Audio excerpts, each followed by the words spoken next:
Satellites के बारे में बात कर रहे हैं आज। सैटेलाइट्स, इसमें हम देखेंगे हिस्ट्री, फिर किस तरीके से सैटेलाइट काम करता है, सैटेलाइट की फ्रीक्वेंसी बैंड और एंटेनास, फिर ऑर्बिट डिस्टेंस, इसके प्रोज और कॉन्स क्या है और एप्लीकेशंस।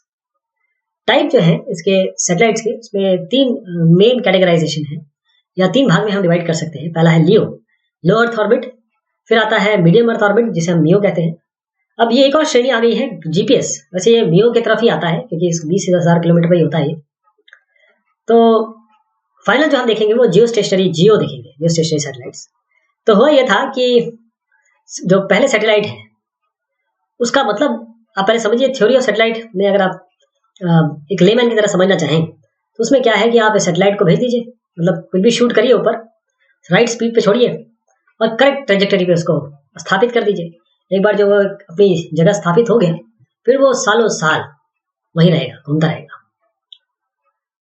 अगर सही डिस्टेंस पे है तो जैसे आगे हम डिस्टेंसेस भी देखेंगे तो ऑर्बिट कर रहा है, इससे काफ़ी फायदे हो सकते हैं।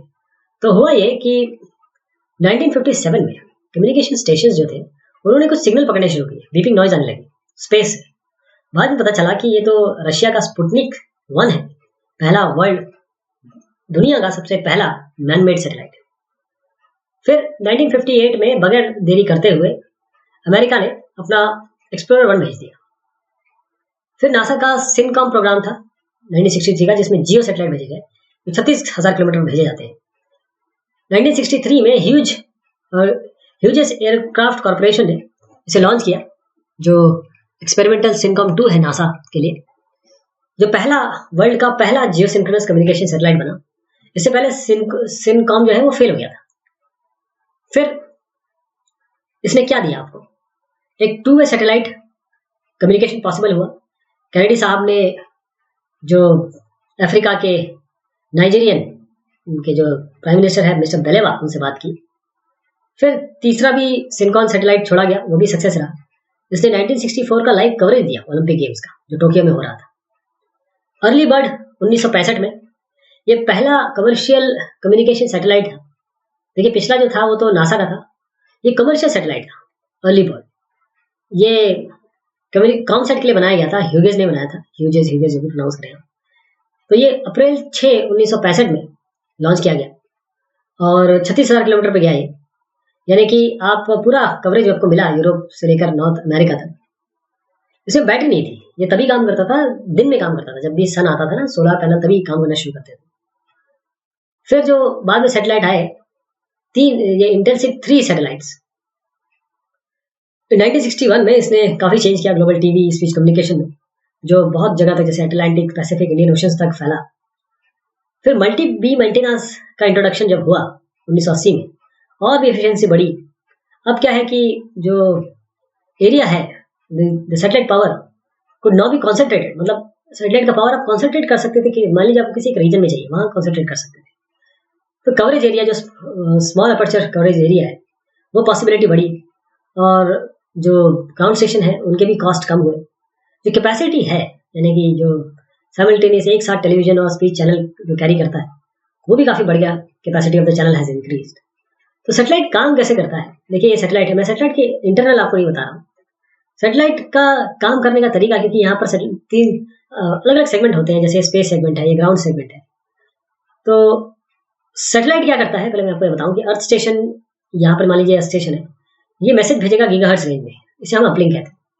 अब मान लीजिए ये आपका डाउनलिंक है, ये सैटेलाइट से इंफॉर्मेशन लेगा, यानी कि मैसेज इसको मिलेगा। तो satellite receives and transmit the signal back. तो भेजना, सैटेलाइट की तरफ भेजना इसे अपलिंक कहते हैं, सैटेलाइट द्वारा वापस भेजना इसे हम डाउनलिंक कहते हैं। अर्थ स्टेशन जो है वो मैसेज तभी प्राप्त कर पाएगा जब उसके स्ट्रेंथ एरिया में होगा सैटेलाइट के, जिसे हम फुटप्रिंट कहते हैं। अब इस एरिया में देखिए, इस सैटेलाइट का फुटप्रिंट ये है। तो ये तीनों जो सैटेलाइट्स हैं, जो ग्राउंड सेगमेंट है, सैटेलाइट के डेटा को, मैसेज को रिसीव कर सकते हैं और उस पर भेज भी सकते हैं। अब अगर हम सैटेलाइट की फ्रीक्वेंसी बैंड और एंटीनास के बारे में बात करें, जो डिश, तो जो साइज है डिश का वो रिलेट करता है फ्रीक्वेंसी से बहुत हद तक, क्योंकि C = न्यू लैम्डा होता है। इसका मतलब लैम्डा और म्यू, यानी कि फ्रीक्वेंसी और वेवलेंथ, ये तो आपस में फ्रीक्वेंसी अगर किसी तरीके से आप बोले तो ये इन्वर्सली प्रोपोर्शनल है लैम्डा से।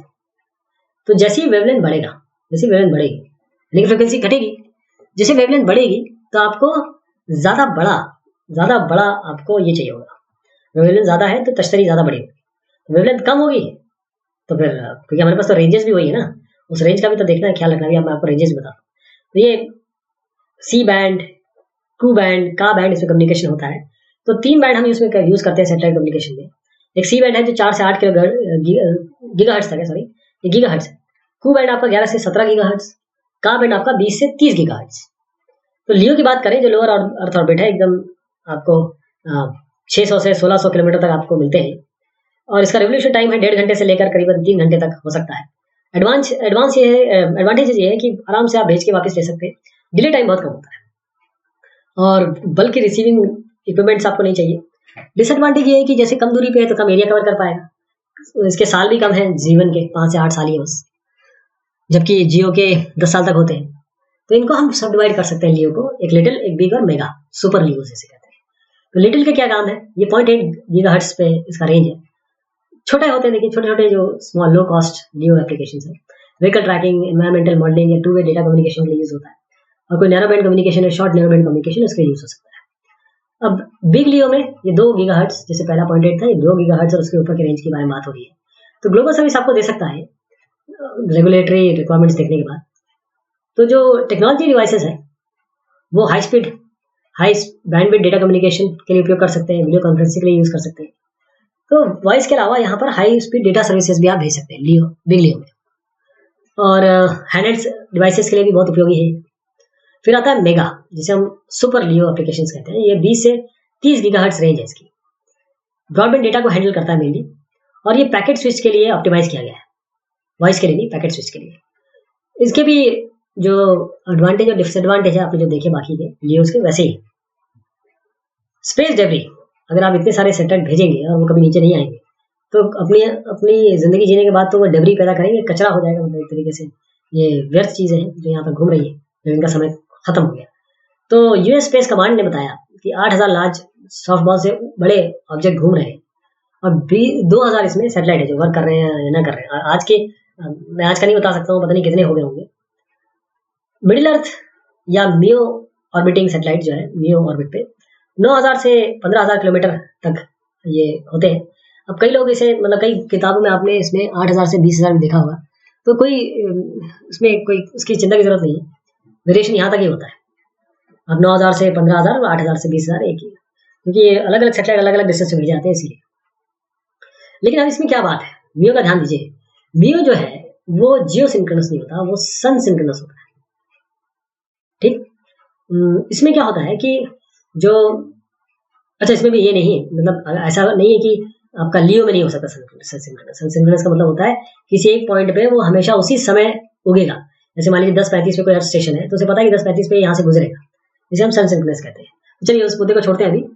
जो जियो स्टेशनरी सैटेलाइट है वो इलिप्टिकल ऑर्बिट में घूमते हैं।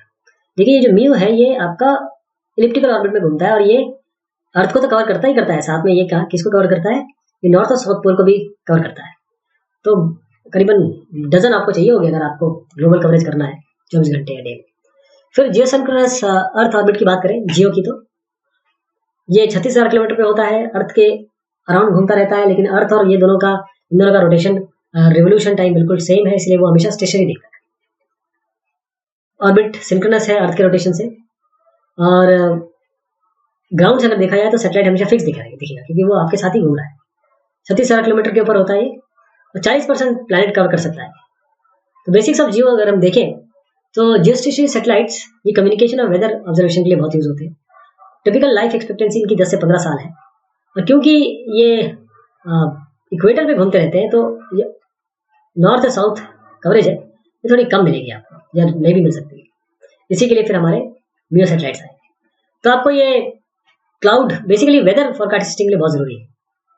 जो जियो सैटेलाइट है इसमें जो इंस्ट्रूमेंट बनाए जाते हैं 3 से 9 साल तक के लिए बनाए जाते हैं, और जो मेजरमेंट्स है इलेक्ट्रिक वोल्टेज उनको डिजिटाइज किया जाता है और फिर ट्रांसमिट किया जाता है रिसीविंग स्टेशन वहां से, जियो से। तो इसमें आपको स्मॉल टेलीस्कोप या एंटीना मिल जाएगा, एक स्कैनिंग मैकेनिज्म मिल जाएगा, और भी डिटेक्टर्स मिलेंगे जो विजिबल, इंफ्रारेड और माइक्रोवेव रेडिएशंस को कैच कर सके, उस पर इमेजिंग कर सके या और इन्फॉर्मेशन दे सके।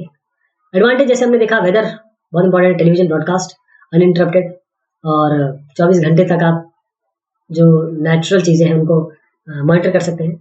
डिसएडवांटेज इसका ये है कि इतना दूर है तो जाने आने में तो टाइम लगेगा कम्युनिकेशन का, तो डिले इसमें बहुत ज़बरदस्त होता है। टेलीफोन कन्वर्सेशन बहुत मुश्किल है इसमें क्योंकि बहुत दूरी है और सिग्नल ड्रॉप के चांसेस बहुत ज़्यादा है।